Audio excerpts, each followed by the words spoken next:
Right guys, back again. So today I'm going to have a look at this guy here. So this is my new Neptune Apex Trident, and what this guy does is it monitors my calcium, alkalinity and magnesium without me actually having to run any manual tests. It goes with my my Apex brain. You have to have the, I think it's the 2016 Apex brain, and that goes, they work sort of hand in hand. So that's like the brain and this is the monitor.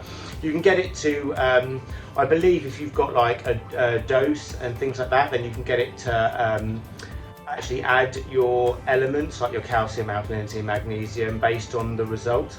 But I just want to use this as a monitor to monitor how much my tank's using, and to see like parts of the day when it uses it the most. So I'm assuming sort of at night it won't use as much as when the lights are on. And it's a really exciting bit of kit. The Apex isn't as, well, I'll say it isn't as popular in the UK. In the UK, I think people tend towards to sort of GHL for like aquarium controllers and things like that. I think this is very heavily used in sort of America. I really like the look of it. I think they look really cool. I really like the orange and the silver, which, you know, doesn't really make all that much difference, but it, you know, I think it looks pretty neat. And also the benefit of this one is that it does do your calcium and your magnesium as well, and a lot of the other KH monitors literally do just monitor your KH, so you get a bit more monitoring in here. And it is really important that we keep a close eye, especially when you're running high on SPS corals like I am. I recently ran out of CO2 on my calcium reactor and I hadn't realised.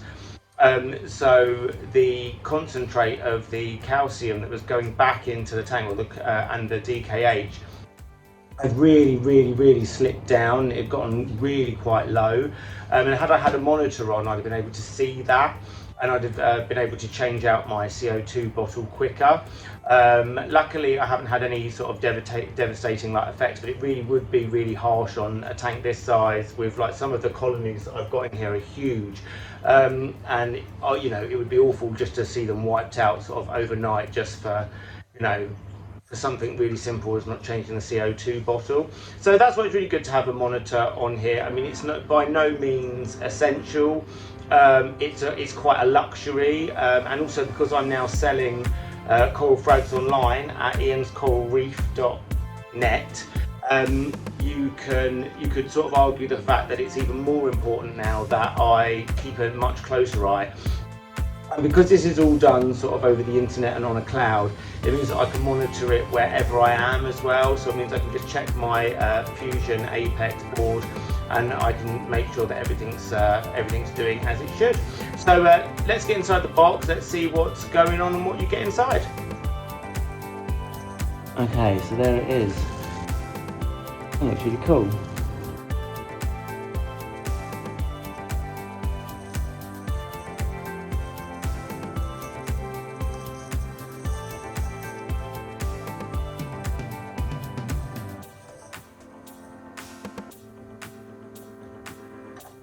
At the back here, got some dosing lines, and then you've got the Aquabus cables, the power, and then the one link cable.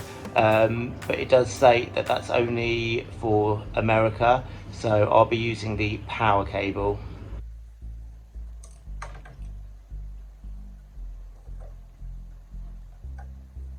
You can sort of see in there, and so they're all like colour coded as to what bit they go on. Very light. Okay, I'm going to get this set up and then I'll come back. Right, I'm fully aware of how precariously I've done this, but it's only a temporary fix for now, just to get it going.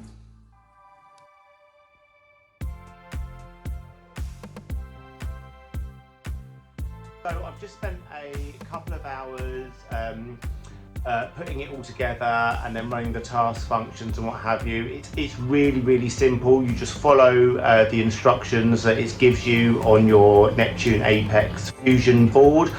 So you just follow the online instructions. It comes with videos, everything that makes it so idiot proof. Yeah, and then you plug it all in and away it goes. It just does its thing. It does come calibrated straight from the manufacturers. So they say to let it run for a couple of days, and then I'm gonna test it against my HANA checker, but also they suggest that you just let it run for a couple of days and then run the calibration fluid just to make sure that it's still all calibrated from whence it was sent to you.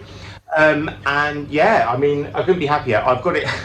I've had to set it up like this, so clearly that's not very safe because that's just an accident waiting to happen. So I need to get something to keep it slightly higher because they do say that the sample line and the Trident need to be sort of a similar kind of level, because obviously if the line gets disconnected from the back of the machine, you don't want this to siphon all over your floor because obviously that could be a massive disaster and it would probably break this machine as well, and also that's where my electrics are, so that would not be good.